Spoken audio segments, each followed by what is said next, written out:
if you go through, you're at Woolies and your kid they want a chocolate bar, and you're at the cash register and your wife go, don't get them that, because if you give them that, they're going to want it every time. And that's how it is with variations. Like, I had a client, I gave him a free variation at the start of the job, and from the get-go, every variation after that was a shit fight. All right, welcome back everyone to another episode of Level Up. We are back on Zoom again today. We're getting a few people coming in from around the Australia, New Zealand now. So this one is a cracker. So I've been following this guy. I actually made contact with him through Instagram. Absolutely love his work. He is kicking some goals down in Victoria. So I'd like to give you a big warm welcome to James from Critique Building. How are you, mate? Yeah, not too bad, mate.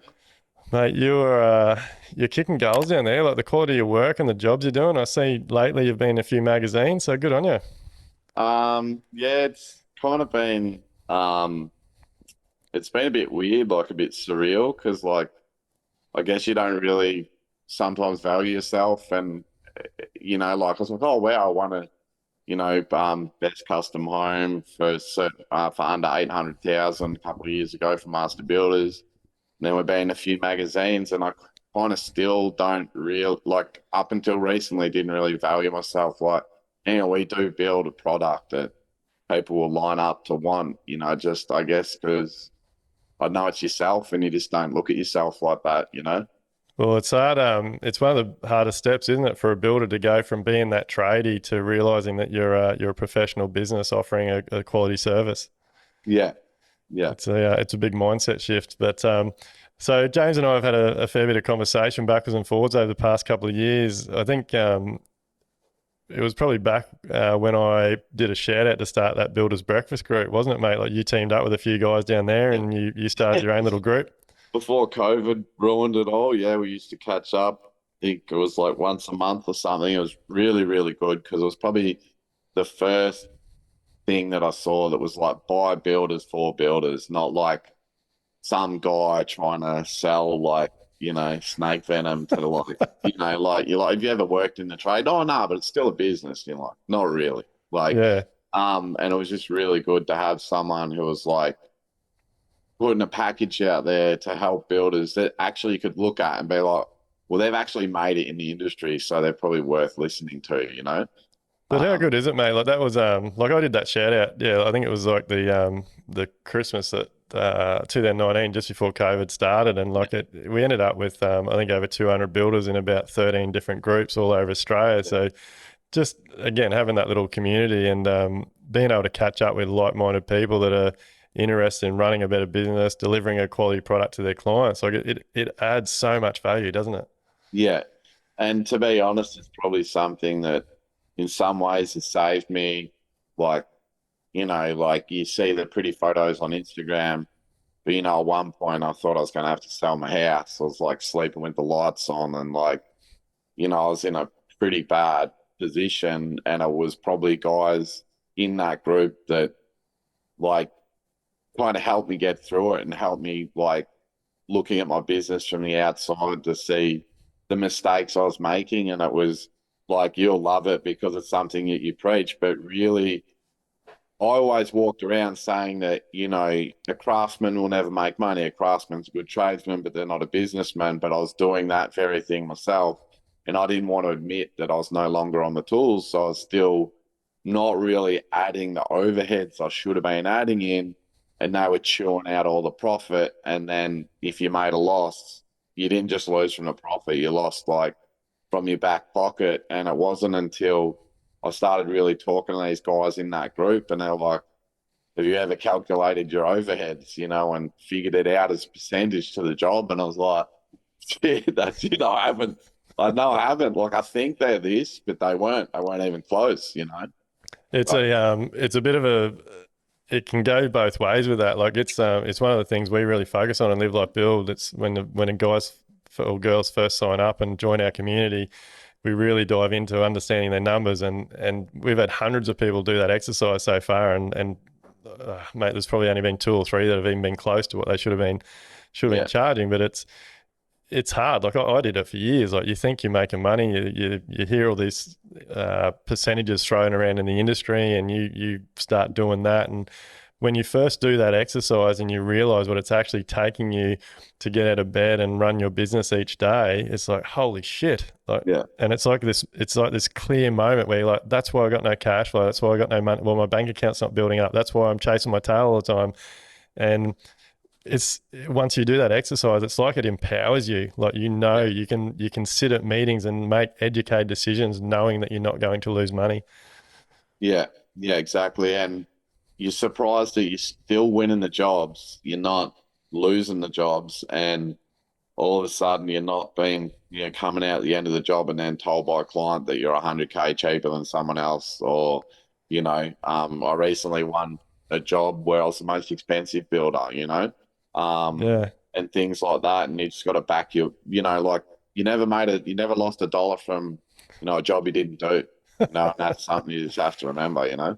Yeah, and then so the other side of it is you like so many guys that do start to understand their numbers. They're like, "Fuck, I'm never going to win another job. Like I'm struggling to win jobs now. How am I going to win a job if I charge more?" And that's where it comes right back to just having confidence in your product and your team and your culture and what you're actually selling the client.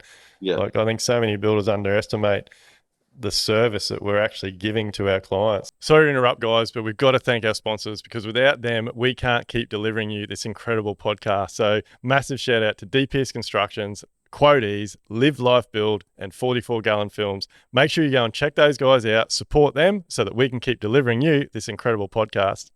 So, mate, I'd like to hear a little bit about how you got, like, how did you get into the industry? Like, are you a typical tradie? Did your carpentry Yeah. apprentice? Like, Yeah, so I've kind of got one of those old school stories where I wanted to get an apprenticeship, and dad's, customers next door neighbor was a builder, and rang him up and he said, "Oh, ring me in a couple of weeks. I've got a big contract coming through." I'd ring him up, nothing. Then 2 weeks later, call him.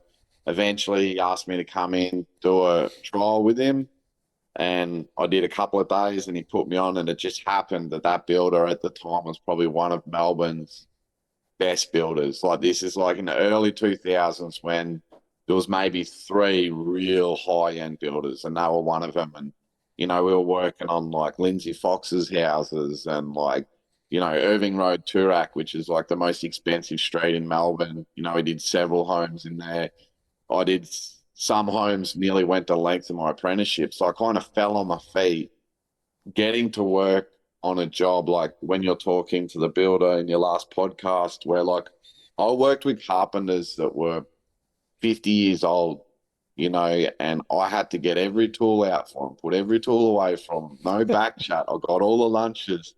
I got every shit job. Like I remember the first job I had was building a basement. And, I'd go to trade school and these guys are knocking up frames and I was so jealous.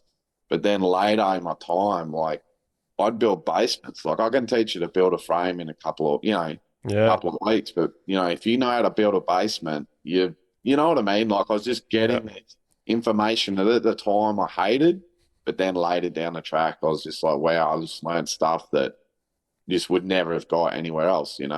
It's hard. It's hard at the time, isn't it? Because yeah, you get into the industry, you think you want to be a carpenter, but like ultimately, if you want to become a builder, you want to be doing your apprenticeship with a builder that's Yeah. teaching you everything. Like Yeah. I sort of try and preach to my team at the moment. Like sometimes you got to put up with a bit of shit. You got to do the shit Yeah. jobs. But if you ultimately want to become a builder, you have to know everything.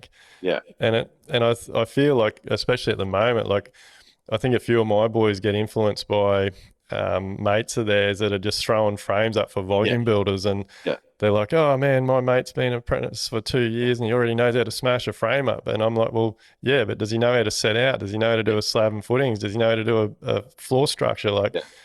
it's all good to be able to do a frame, but I guess that's the other shit side of the industry, and you probably have it as well. Like when you're trying to put on a carpenter these days, and you put an ad out for a carpenter, and you get a guy that's done his whole apprenticeship just doing fit outs. You turn up and you want him to do cladding, and he doesn't know how to do cladding. Like it's like Especially, especially the right, kind of stuff you do, and I kind of do on a smaller scale, like renovations. If you can only a one trick pony, like it's the builders just. I had a guy like that. All he could do was frame, and I just burnt money flat out. Like, yeah, you need the days of like a carpenter being able to do everything is kind of almost in the past. Like, there's guys that are just framing. Some guys are just putting eave sheets on. Like, Yeah. like it's Yeah. making it hard. But yeah, if you want to be a builder, you really like. I was just lucky. I did an apprenticeship with a company that built high-end homes, and I was literally doing the basement and hanging the doors. Like, I got to see everything. Whereas I had guys, I'd talk about concrete at trade school, and they'd be like, Rio, I was at this steel stuff in the concrete, and like just no idea about anything other than knocking up a frame. Yeah, you can't beat real world experience, mate. Like that's and I think it's something that a lot of people these days they want to be on the big dollars, but they don't realize that there is so much more real world experience there that you can only get by doing the time. Like it's Yeah. not something you can learn in a textbook or do framing for 2 weeks. But so what like how did you progress from there? Like once you did you stay around with that builder once you finish your time? So I stayed with them for maybe a year, but the boss kind of like I butted. I was like a real loose. I was a good chippy, but I was probably just as good at partying, and I ended up going and working in a framing gang because I wanted to be a real carpenter, and then we found that that's cool, but you don't get paid a lot of the time too, and dealing with bottom dweller builders who are just taking advantage of young chippies. And then I got called up for another hire-end company, and I was with them for about 6 years, doing massive, like, $13 million builds and stuff like that. And then I kind of met my wife, and I thought, I don't want to just be a chippy. I want to like create something more for myself. And I had a family friend with quite a wealthy family that asked me to do some owner builder stuff. And I built maybe 3 or 4 homes for them under owner builder. So I kind of got to learn how to build without actually putting my own money behind it.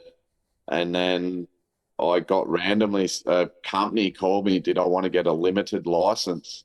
And I went in, and they're like, you're crazy. You should be getting an unlimited.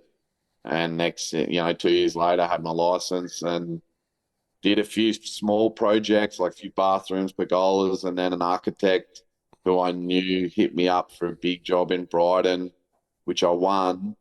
And that was a $500,000 job. So I went from like doing $70,000, pergola or whatever to a $500,000 job. And it kind of snowballed on from there quite quickly. Yeah, awesome, mate. So like was that always your ambition to become a builder and be the one running the show? Not really, because I was happy just to bumble along through life and make a decent wage. But then my wife, she's Canadian. I had to pay for visas and like relocation. And I kind of realized like I needed to just do better. Like, not that there's anything wrong with being a chippy, but I was capping out, and just, I don't know, like I loved building, but I didn't like having a boss. I didn't like having someone to tell me I was 2 minutes late past their work, and things like that. And I Yeah. think it kind of changed my personality a lot too. Yeah. So I think it's like the whole reason I do this podcast is like everyone in our industry, tradies, builders, like we all have struggles, and the only way for us to do better, I believe, is to share our stories, and if we can share stories on this podcast and help another young builder avoid 2, 4, 10 years of heartache and ups and downs, like that's what this is all about, leveling up the industry and getting everyone on an even playing field. So like how long have you been running your building business for, like Critique Builders now I for? I think about 2017 Yeah. I started. So that I think 2017 was when I got my first proper job, like as in, that wasn't just a pergola or whatnot. Yeah. So And and then so yeah, we like I started that Builders Breakfast Group in 2019. So like literally within 2 years, you've got to a point where you said you were possibly going to have to sell your house and shit was hitting the fan. So like it can go pear shaped pretty quickly, can't it, when you don't have the experience of running a business? so because what happened with mine was, um So if you want to go off turnover, I took on an apprentice, as a carpenter. I think I say turned over 180,000 or something that year. Then I got my building license. The next year was 300,000. The next year was 800,000. The next year was 1.5 million. Then the next year was 3 million. And there just wasn't enough learning time in there. Like I was doing, I do every, like I was doing everything. And, I was looking at like, I was doing that whole, the next job will be better. And once I get the deposit in, and things were just like, I didn't even realize, like I was front loading jobs, but then I didn't realize the tax implications with like, hang on, if you take $500,000 and you only spend $5, like your bass is going to be ginormous. Mm. And I'd be ringing the accountant going, why is my bass so much? Like, why have I got a $70,000 bass bill? This money's ear tagged for trades or whatever. And I never really thought about, hang on, you need to level out your quarters and just life lessons that hurt and like, Yeah. just things that like when I say it now, it sounds ridiculous. But really it wasn't until last year was my best year ever Yeah. by far. Like to the point my accountant was like nearly hugging me and, you know So what I mean? what do you think the turning point is, mate? Like to go from that in 2019 to like literally 2 years later having your best year in business. Like do you think a lot of it's been ownership and Yeah. like And like I always say to a client, I believe we are the best builder in Melbourne, given dollar for dollar. If you give me the budget that guy has, I'll build better than he can, right? Um, geez, mate, you're gonna but stir a few people up with saying that. but would you want a builder who thinks they're Yeah. not? Like, why would you want a builder who doesn't think they're the best? Like, Mate, I'm all for it. I think I think you have to, in everything in life, you got to back yourself. Like, you got to believe that you are the best. but I would say this, but I didn't really believe it because I was too scared to put the overheads in that should be in the job. Like if you saw the overheads I had in COVID, like because we're all going to die, we're all going to be, it's going to turn into like The Walking Dead, and I was pricing jobs with overheads that were just crazy. Like they were nothing, like not even enough to pay 1 week's wage almost for a month. And I won the jobs. And the problem was, I thought, oh, I'll only win one job. I'll probably be on the nail bag. There'll be me and apprentice building a whole house, and my missus will probably be labouring for us because the whole world's ending. And it didn't, and I won multiple jobs, and the overheads were just crushing me. And then the And I price just, increases came. and then the price increases came, and all of a sudden, not only did I have no overheads, the price has gone up. So now my margin can't even support my overheads and the price increases. All of a sudden, I had one job. I had to ring the architect and be like, I need you to talk to the client, be like, I'm going to get your job over the line, but you need to let me like, the timeline's going to blow out, but I'm going to get there. And I got there and the client was really understanding and like, it was really difficult time of my life, but I realized what the problem was. And luckily I won jobs at the correct price. And the thing is, if you talk to the clients that paid more or like with the way they're properly priced, they're a happier client than the one, that wasn't. They're like, oh, James would go above and beyond. And, whereas you didn't have the money, you're like, nah, that's what's in the spec. That's what's in my contract. Oh, mate, Super. it's a no-brainer. Like when you know your overheads, your company's making profit, it is a better outcome for everybody involved because like you just said, like you can make a few decisions on the run and maybe give them a little bit better product here and there, or you don't have to, like you said, go back through your scope and be really tight on everything. But I don't know. Like I used to blame the industry and like this race to the bottom, but I think there's so many parts of the puzzle with our industry because it's like yourself and like I was the same. You're a young person coming into the industry that has never built or taken on a project before, and all of a sudden you're running a business and you have to know what it's taking to run your business. And a lot of the time you just float by. You like you want the next job and the next job to get some money in the bank. and really it's nobody's fault. Like, I think my advice for anyone that wants to get in the industry now is you got to just spend time, money, and energy on yourself. Get mentoring, get help, get programs, get software. Like I noticed with a lot of the stories and stuff you do on Instagram, like you're up on all that stuff. Like you use a lot of estimating softwares and all that type of thing. Like, is that something that you've been forced into, or you believe that that's helping you run a better business? Um, I think because I like how to, I did fairly well at school. Like I, I did carpentry because I wanted to do carpentry.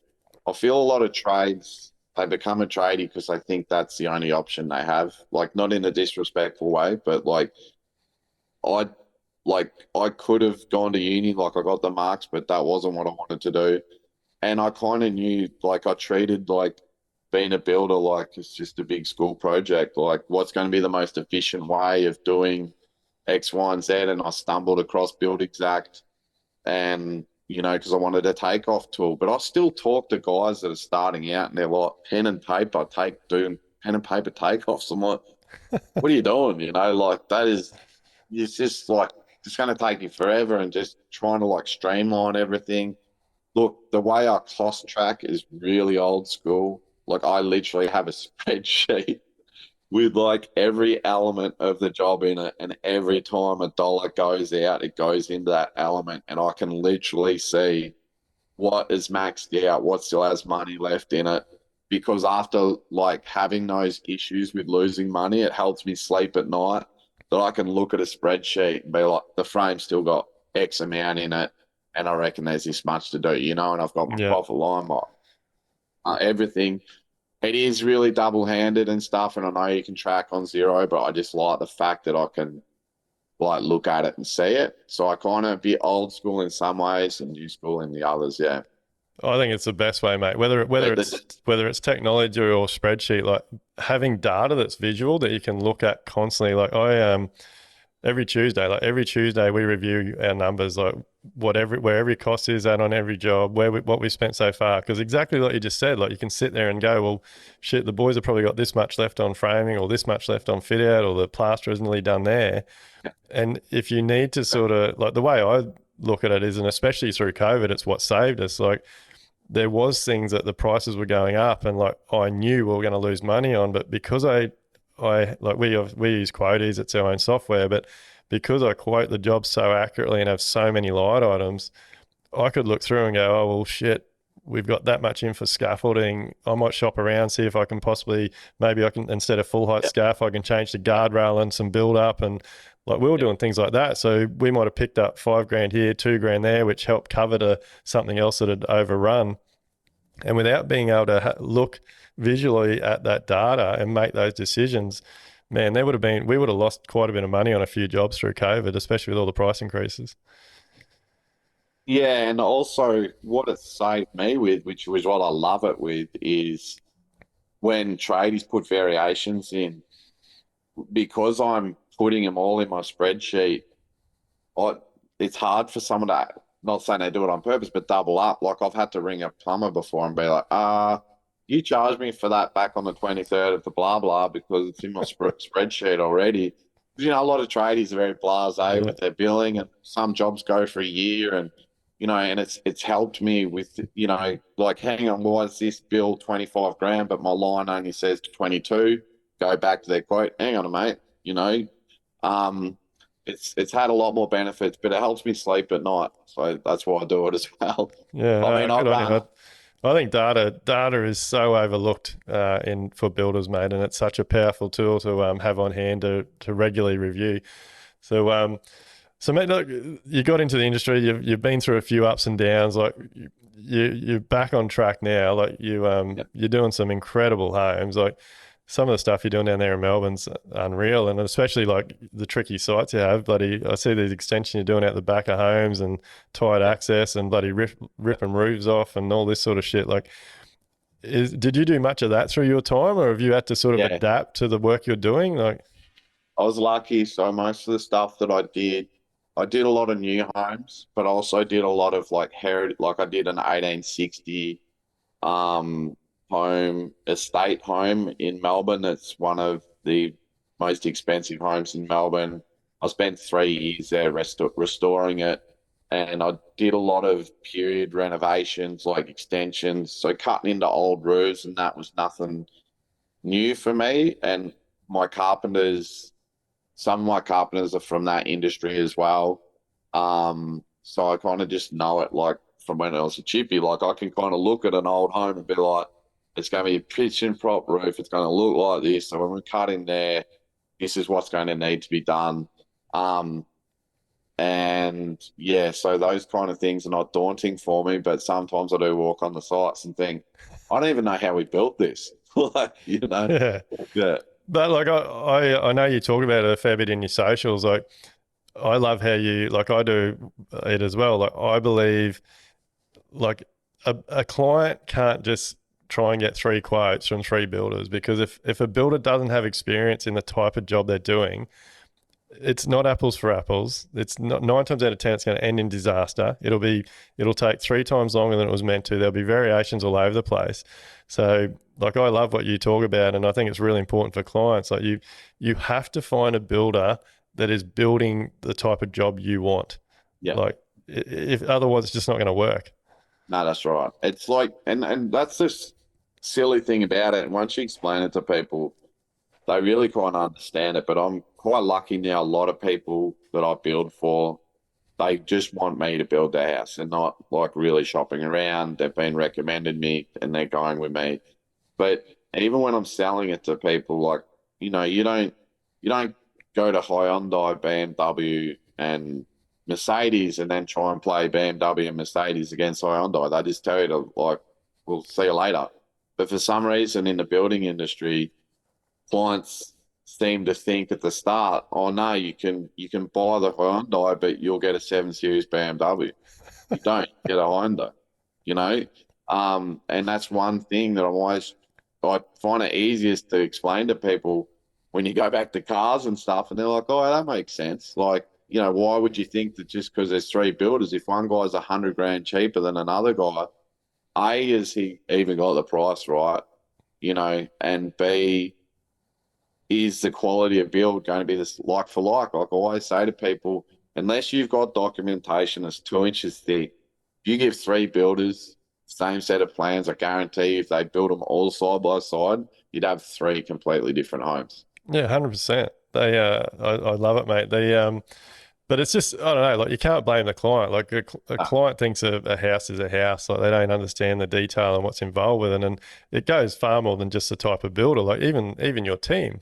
Like your team might not be capable of building a job that someone wants. Like, yeah, um, and I think I don't know. Like a lot of what I'm trying to do on this podcast is educate builders to get out of that competition type mindset because it like price at the end of the day has nothing to do with it. Like there's so many variables. Like you could have a builder on the nail bag with an apprentice. You could have a builder that's maybe starting to grow a team. You could have a builder that's maybe got some supervisors and an admin team. Like even just the structure of a building business can change the price.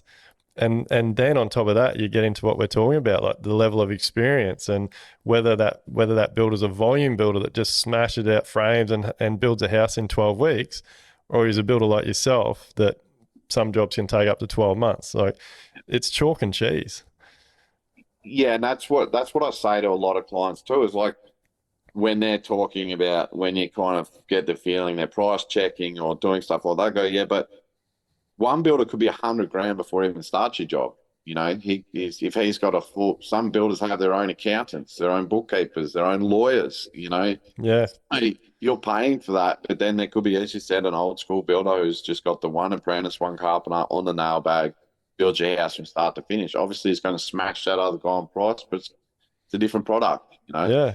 Yeah. Um, and it's the same comes to like, there's no bad clients. It's how you manage your client. Like I used to think, man, this client's a pain in the ass, but it was because I let them be like that. It's like now that I've got, Right, now that I've dropping got, bombs, dropping yeah, bombs. now that I've got kids, it's like you look at someone's kids, you know, those kids are assholes, but it's because the way they've been brought up. It's not the kid's fault, you know. Yeah. And it's just like when I always say to people, probably shouldn't say this on a podcast, but sorry if any of my clients are watching, but they're like your children. Like, you know, if you go through, you're at Woolies and your kid they want a chocolate bar and you're at the cash register and your wife go, don't get them that because if you give them that, they're going to want it every time. And that's how it is with variations. Like I had a client, I gave him a free variation at the start of the job. And from the get-go, every variation after that was a shit fight. It didn't matter how much ammunition I had, they would find a reason to fight with it to, oh, why is that a variation? And you're like, how many pictures and documentation can I give you? Whereas now, I'm like, sorry, you know, we've found asbestos. It was $500, and even if it's a $1.2 million job, I'll charge for that $500 because they know you've set the precedent that if it's not in the plans, it's not in the specs, it's a variation, and they understand it. And no one kicks up a stink. They're like, no worries, James. You We've paid, gotta you gotta no, set clear expectations. Hey, I was having a chat with this builder, rang me the other day on the phone, and he was telling me it was a $800 or $900 house, and he was telling me the client was cracking the shits a bit because they'd poured the driveway of the machine or something had happened to the lid on the Telstra box. So he'd gone and bought another pit.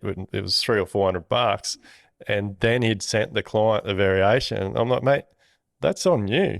Like yeah, you didn't set an expectation. You didn't call the client, and go, hey, there's an issue with the pit here. We're going to have to do a new one. It's going to be a variation. It's going to cost this much money. You send them the paperwork. Like you can't do something and then expect the client to pay for it afterwards. Like everything in a building job is about setting expectations, isn't it? And yeah, and that's one thing. I remember when I listened to some of your early podcasts, guys would talk about lack of documentation. One thing that I was really lucky with is that I always had variation forms. You know, like I was talking to a builder and he's like, oh, a client wouldn't pay my last payment because they reckon we owed them a heap of liquidated damages through COVID. And I go, but didn't you document all the delays? You know, you only had 4 people on site, 2 week lockdown, blah, blah, blah. He's like, nah, I didn't. I'm thinking, what the fuck? You didn't document any of it? Like, didn't you send them an email every time? Or I have written forms that show like the time delay, what it's caused, all this kind of stuff. yeah, Um, that saved my ass because I had a client in COVID who was like, "Oh, you've gone way over the time." I'm like, "No, I haven't. Look at your latest like time variation. We're actually finished 2 days ahead of schedule. You know, we're actually 3 months over schedule, but with all the time delays, we weren't." And I was really lucky that my documentation was pretty good. Like I pretty much cut and paste my whole quote and I put it into the contract. So there's no mm, like we thought we'll get the P50s. It clearly says there square edge architrave. You know, I've never had those issues, but yeah. yeah, been really Oh, lucky. mate, yeah, mate, 100%. That's again, that's why we build our own software. Quotes, I'm a big believer that your proposal is the second most important document in a build. Like you Yeah, have your contract, you do your proposal, and like you just said, your proposal should become part of your contract. Like otherwise, you're just bloody floating in the breeze. yeah, Like, there's nothing to go back to. Like I hear a lot of builders talk about it all the time. Like heaps of build. I don't know what you're like, but like we really encourage weekly site visits with our clients, and they basically just become a show and tell. Like everything's so well documented. They know what they're getting. I know what I'm doing. But I've heard so many builders over the years where they don't let clients on site, so the client's almost got to like break in on weekends and try and yeah, uplift the job, and then they get an email and it'll be like, oh, we didn't sign off on those skirtings and architraves, like we don't like them, and the builder will be like, well, that's our standard, that's what you're getting, and I'll be like, well, they'll ring me and tell me these things, and I'm like, well, did you show them? Like, did you actually show them or give them a product code that they could go online and look at? yeah, No, that's just our standard. Well, the client didn't know that was your standard. Like you can't blame the client for wanting it ripped out now and something different when you haven't educated them and actually shown them. Or yeah, like I said, it could be as simple as in your proposal having we have allowed for this skirting and having a product code that they can or a link to something online. Like it might. I guess a lot of builders get a they're already overwhelmed. They haven't got time, and then they don't think they can do everything. So, and all this stuff just sounds like more work that they haven't got time for anyway. But at the end of the day, like doing this extra work in the beginning, it all makes the jobs run smoother. It makes you make more money. It makes your jobs more efficient. It makes the clients happier. Like it's awesome to hear that you got good processes made in your business. I want to know your process behind all your tiling, mate, because I was telling you before the one of the things that I first saw on Instagram and I started following you was your tile setouts, mate. Like I love tile setouts. I think they're very important. I can't stand seeing bloody waste in the middle of a Yeah. full tile or on the edge and all that shit. So like Ah, you're so obviously a perfectionist. my Tyler, um, I've now been working with him for probably 15 years. He is, so this is one of my selling points. I'll say, if you've been in a house in Irving Road, Toorak, you've got the same Tyler. And they look at me like, what do you mean? I go, well, my Tyler is the same Tyler from my old builder. And we literally, like I'll have architects want to jump in on the meeting and go, you're welcome to come. And he'll just be like, this is exactly what we need to do. And I'll be in with him and I'll set out I'll set all the niches out. I'll ring him up, get how his tile set out's going to be. And I'll oversize all my niches so then he can make them work the tiles. And I've literally every job we ever do at the end, the client or architect will comment on the tiling and be like, this is the best tiling job we've ever seen, or he's amazing. And it's because my cabinet maker and him, I don't chop and change trades. So my cabinet maker has his phone number. He'll ring Yeah. him up and be like, listen, are we going to put the vanity in first or do you want a tile first? Like the job in Mount Hotham, it's all handmade finger tiles from Morocco. So we're like, let's put the vanities in first because if we put them in after, it's going to be impossible. So my tiler will he'll mark out where the vanity is going to go and then he'll leave the tiles out where they have to and then they'll fit it and then tile around it. But everyone talks to each other. They all communicate and they're all not trying to fuck each other over, and it's one of those things I was like, you can't fuck up tiling, you can't fuck up paint, and you can't fuck up cabinetry. Everything else, you kind of can. No one notices it, but they're the most important things. Yeah. And so at the end of the day, like that is because they're the big selling points. And I just feel anyone an untrained eye can tell if tiling set out's wrong. I get my clients, oh, we don't want those little silver things around the edges of the tiles. So I'm like, don't worry, if my tiler brings a tile trim on my site, unless it's for, stopping a tile or something, he'll be kicked off the site. So, Oh, yeah, mate, and like again, that's what you're paying for. You're paying for that extra skill and that level of detail. Like I've seen a couple of your posts where they're like you had some really detailed mosaic type tiles, and like that's a lot of effort setting that out to finish with full tiles. Like that's what I like to. I hate little cuts and yeah. joints and along the sides of walls, it just wrecks the whole job. Like to go to that level of detail is I think really really important, and I think I actually feel like when you educate clients on that, and I think you do it very well with your Instagram, Yeah. clients see value in that and they will pay to get that service.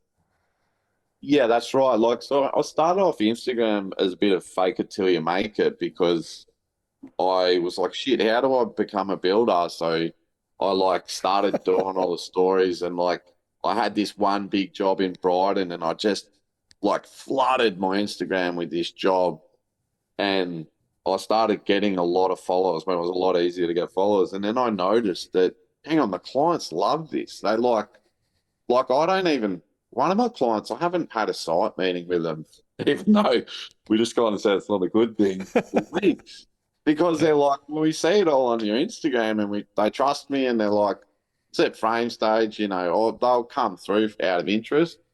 But it's been really good for that. Like the clients will message me or be like, oh, that's amazing. We, just saw our house on your Instagram and they love seeing the process, but they then understand that's what they're paying for. Like, I always say to owner builders, like, you can give a chef a heap of ingredients, but if he's not a good chef, he can't cook a good meal.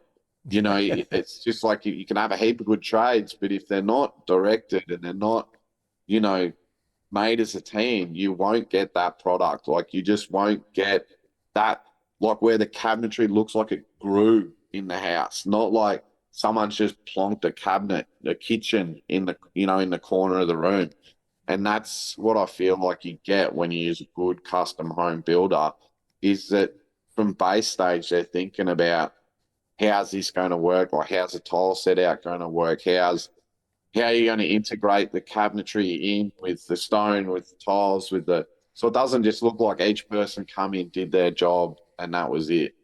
Oh, mate, trying to like yeah, it's like supervision's a massive part as well. I think like a lot of I think it can be quite underestimated what a builder actually does, like a Yeah, good builder, and I think that comes from again the volume builders, um, and you would be no different. Like on a custom home, like I know, like my supervisor or myself, like you can waste or not waste, but you can spend an entire day on site at certain stages, like just like you might like I know even just in the past couple of weeks, like there has been multiple days where myself and my supervisor have been on site for 3/4 of a day just to sort out, tile set out, yeah, have joinery meetings, do site measures, confirm where we want things finished, like get the tiler talking to the Sparky about an LED light extrusion that needs to go into a rebate. Like there is so much work and supervision that goes into jobs that I think a lot of the time gets overlooked. And it's something that's got to be worked into your budgets and into your overheads and all those types of things. So yeah, it's all really, really important. But I think your Instagram does it really well, mate. Like the value you're adding to your clients by showing them. Because for me, I rather watch guys like you and we do the same thing. Like I love walking through my jobs, showing people the real deal, the real site. Some days it might be a little bit messy, but it's a yeah, construction site. It's what it is. yeah.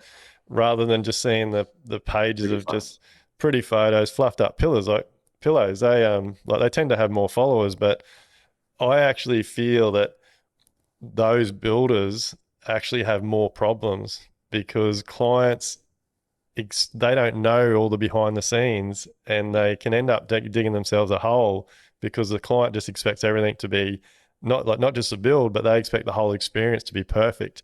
And yeah. when it's not as perfect as the perfect pictures, it can turn to shit pretty quickly. Especially when like I remember I've shown ones. I've had some shit sites where I had one where it just had water, just constantly getting water through the site. And I put photos up or images up on Instagram and videos. And I remember then when I went to talk to the client was like, "Wow, I can't believe how bad our site was." Like, and so then when I was doing the variation, they weren't like, "Oh, what's this for? What do you mean water was pissing into the holes?" And you're like, because they've seen on Instagram, it looked like someone had a garden hose shoved in the side of the trench. And they see it and they understand. And then you have other clients who will be like, "Oh, that site, remember that site that had all the water coming in? That's only just up the road. Like, we have the same issues." And, like it helps them see like that it's not, yeah, as you said, it's not just like puffy pillows and pretty pictures. There's a lot that comes in behind the scenes to get to that point. It's a And lot it of can, education, isn't it? Like, yeah, yeah, and you're by using your like I believe social media is a very powerful tool. I think it's a bit underestimated. Like you can show things on your social media that answer questions for clients. And so you're not answering the same question every time. Like you can solve it in a video or a story or whatever or a post. yeah. But mate, how did you get the job up in Hotham? Like that's a fair way from you, isn't it? So they're a client that I did. So their house was in a magazine that I did. I think in COVID, I did a full internal refurb for them. And I got on really well with the client. And they bought this chalet in COVID and basically said, "James, we want you to renovate our chalet in Hotham." And I'm like, "I don't even I don't even know how I'd quote this job. And they said, no, no, no, cost plus. Like, we're not even, we don't want you going broke on our job. And like, that was a big sigh of relief. And um, they basically just said they want me to do it. I don't want anyone else to do it. So Um, how far is that from where you are? 5 hours. Yeah. So are you using your normal trades, or you got Yeah. you? Yeah. Yeah. So when you go up there, every trade is from Melbourne because I've done stuff remote before. Like I did a job in Buchan, a self-sustained house. Actually, it was one of the owner builder ones. And their dad wanted to use trades local, but they're finding like people in country towns would charge like a ginormous call out fee and only traveling an hour. But in Melbourne, you travel an hour just to get to work, you know. So the dad was like, screw that, just send boys up, charge me travel time, send them up for the week. And then when I went to quote Hotham, I found the same thing. I started speaking to builders, and every builder I'd speak to was like, nah, mate, they're all from Melbourne. There's not really local builders doing the stuff up on the mountain. Plus, you know, this house, like once it's finished, it's very, very nice. Like it's probably going to be one of the nicest places I've done. And the trades kind of have to come from Melbourne because they don't have that kind of facility up there for those kind of works. But I was laughing when you're saying about the measuring because all I do up there, my boys just laugh at me. I'm just on the measuring tape. Hang on, this hydronic towel rail needs to move over 10 mil to be centered between the shower screen and, you know, the vanity. And I reckon I've measured the hydronic towel rails 50 times just to make sure they're exactly centered and, you know, that the waist is exactly centered. So you've got, you know, perfect tile set out on the floors and all those kind of things. But it has had its speed humps. Like it snowed for the first 2 weeks of the job and we couldn't get trucks up the mountain. You know, I'm patting myself on the back like, oh, I'm getting a quick stage up there. I can't believe I've organised a quick stage from Mount Hotham. And then the scaff company were like, mate, we can't go up the mountain if there's any snow. And I'm thinking, are you kidding me? And 2 weeks out of November, we lost. Couldn't get skips up, couldn't get trucks up, nothing. Yeah. Yeah, so the weather's been a tough one, but no, it's actually going on quite well. And like basically, I mean, other owners now have even approached me. You know, would I renovate their property? And my boys like, please say no. But yeah, they're So, looking. mate, who's in your team? Like, tell us a bit about your business. Like, what it's you and who else? Like, what's your structure? So I've got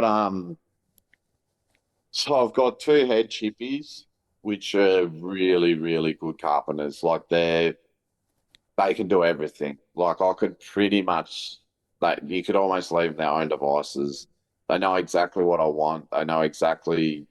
They work the same way I worked when I was a carpenter, um, and they can do everything set out to fix at a really high level. Then I've got two apprentices. So we say, for instance, we do all our own concreting. Like we don't finish the concrete, but we'll tie all the Rio, we do all the formwork, all the prep. Yeah. So the apprentices will the carpenters will direct them, the apprentices will do 90% of that. And then I've got a junior carpenter as well. And he's a gun. Like he's been with me since I first got an apprentice. Like he's been with me for like 7 or 8 years. And he's awesome because he knows exactly what I want. He knows how I work because he's been with me since day one. And then I just have a virtual admin. I don't have, I kind of believe in not being top heavy. I don't know how big I want to get because I like to be able to give the client like a really, really intimate build process where like when I sign the contract, I'm like, I not only sign your contract, I build your house, you know? Um, and I think that's because my old builder was like that. He built $20 million homes, but he'd be getting his hands dirty on site. I think more to have a play than anything else. But the clients loved it. Like one of the clients looked at me and said, that's why we got it. We didn't take this other builder because he wore a suit and tie in his office and we are like, you're not building Yeah. a house. Like Yeah. I mean, I know like that can go against the grain with a lot of guys, but there's still plenty of people out there that believe that, the builder, the person they're signing with should actually know what's going on in the build, Oh, 100%. I agree 100%, mate. Like I don't get my hands dirty anywhere near as Yeah. much as I'd like to, but like I think I've been incredibly lucky. Like my supervisor is unbelievable. My team are incredible. Like a few of my older chippies that have been with me for a very long time, like they're all craftsmen. So Yeah.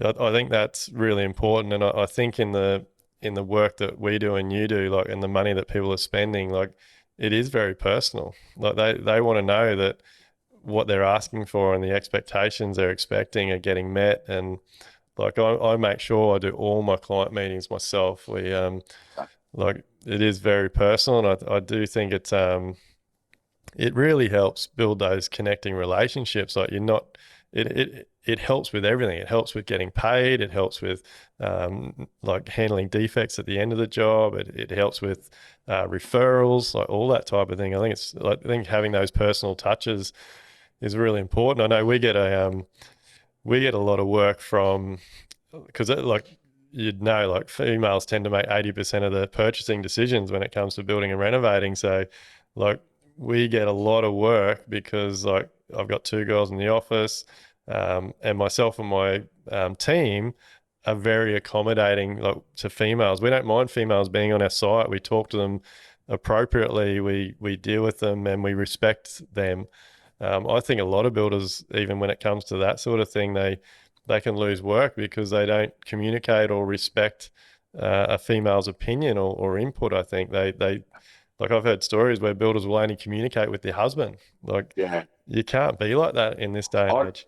I communicate with the husband at base and frame stage, and then I feel like he becomes obsolete once he's not into selecting the kitchens. I'm like, right, and I'm not talking to you anymore. And they just start laughing. But you're right. Like you, I think you got to. I try to make it not like a business transaction. I'm like, this should be fun. You're building your dream home. Like we're not building some house because you're like, I just want a house over a roof over my head and be able to cook a hot meal and have a hot shower. You're building like in some without being a wanker, like you're building art. You're building like something that represents you because you're selecting every single thing. And like often I'll say to the wives,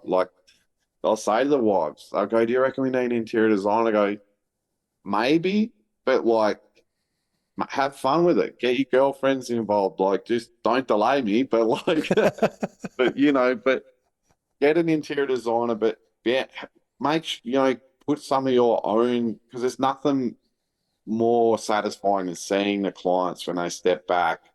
Not only for us, like loving what we did, but also that like they've chosen that and they've like that was their touch, and they can tell their mates that that was like they selected that color and um I feel like it shouldn't just be a business transaction. And like always, every email, no matter what, everyone is always CC'd in. But I definitely do find though that once we get past frame stage, the husbands definitely take a backward step. And that, like I think that's what adds the touch, like to a custom, like with a custom builder, you are building a home. You're not just building a house, Yeah, that's right? right. And when a client has the ability to pick everything in that house themselves, like you'd be the same as us. Like we don't have anything standard. Like when a client comes to or inquires with us, like we quite often get a client that'll say, "Oh, like do you have standard list of finishes?" It's like I've we've done like 150 odd houses now. I've never used the same thing twice. Like, and I think that's what really makes our job special. And I think like yours as well when I see what you're doing on Instagram. But mate, what's the future hold for a critique? Like you got a busy year ahead of you and everything's under control. Yeah, so we got one of our jobs goes till the end of the year. We've got two big ones wrapping up in June, and we've got plenty of leads and stuff going on where we've got a couple of kind of locked in already. But I'm like happy where I am. Like I want to kind of keep it how I am, as in building, 4 homes a year. of high quality. I want to potentially build and have a couple of office staff. Not, I don't want some massive juggernaut of a company and brag about turning over to 30, $40 million a year. I kind of just want to stay in my lane and build quality products that people will line up to have built, which I'm finding I'm now getting. Like often I'll go to sell myself to a client, they're like, no, no one, you're just doing it. No one else is doing it, you know?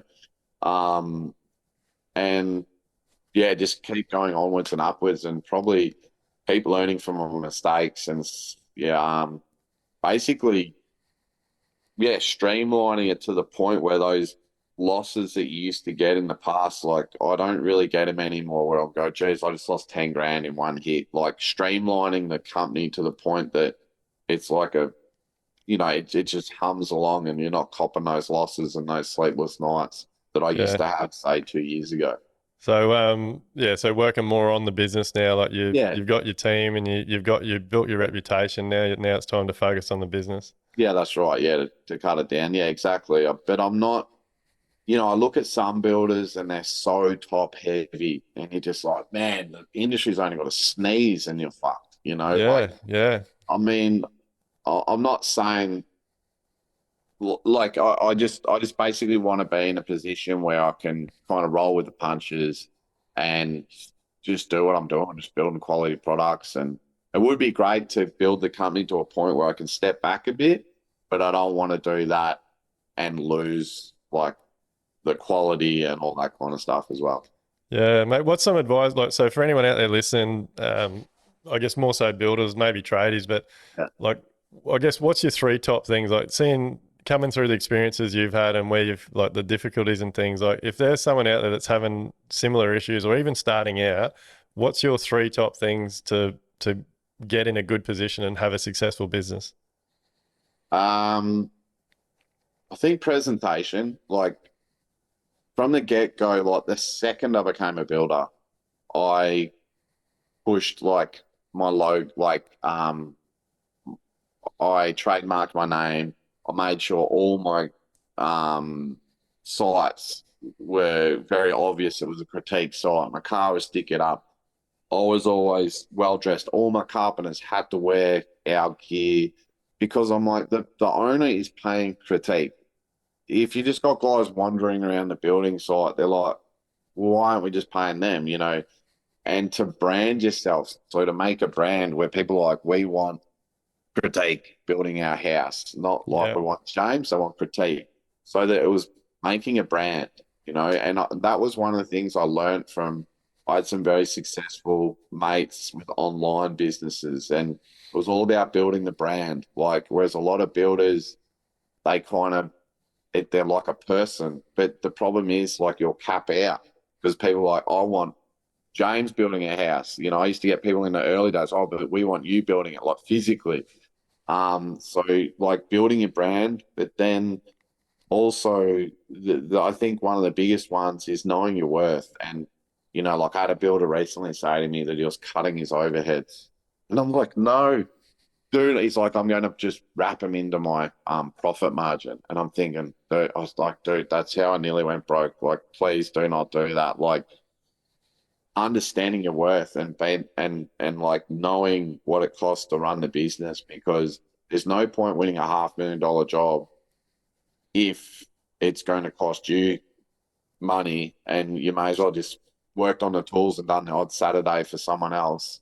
yeah, And at the end of the job, you've then got a job hanging over your head for 10 years that you made no money on. So I think self-worth is one of the biggest things for me, because so many guys probably don't realize how much they're worth. Like I was in a builders group, and one of the guys said, how much do you think you're worth an hour? And some of these guys were saying like $80 an hour and things like this.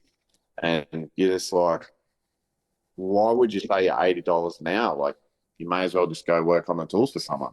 yeah, yeah. Um, It's very and misunderstood, all that sort of hourly rate stuff in it. Like if you're paying a chippy $50 an hour, they're really costing your business almost $80 an hour. Yeah, You, that's you right. try and you try and explain that to people, and they're like, "No, they don't." Like, as if they cost you $80 an hour. I was like, "Mate, sit down and work out your overheads, your insurances, your work cover, like all everything. Yeah, It's a lot of money." yeah, yeah, that's right. And I think a lot of guys like with the building industry, like a lot of guys just going blind, and like that's why it's got such a high failure rate. And when you do your building license, there's no business course in there. There's no like extra um accreditation you do to show you know how to run a business or understand a Yeah. business. Like I remember an accountant going, "How much do you charge your apprentice out?" In early days, I was probably charging him out for $15 an hour more than it was costing me. He was like, "Mate, you should be charging him out at like 3 times what he costs you." And I'm like, "That's ridiculous. You can't do that." But Yeah. really, that's what he needed. If you, by the time you put all his everything he's costing you in, that's what it was. Yeah. No one teaches you that. Yeah, no, that's awesome, mate. Look, it's been an absolute pleasure having you on. I think you're going to keep kicking goals, mate. Like I love the quality of work. Love seeing your stuff on Instagram. So, for anyone that wants to check James out, go and check out Critique on Instagram. He's doing great things for the industry and good quality work. Go back and check out his old tile set out videos. They're cracking. Look, for anyone listening to the podcast, please like, subscribe, share it around. Like the only way we can improve our industry, create a new industry, and get all builders and tradies running successful, sustainable, profitable businesses is if we all share our stories, we work together, and we help each other out. So, hope you've enjoyed the podcast. Thanks, James, for coming on board, mate, and stay tuned for the next one. Cheers, guys.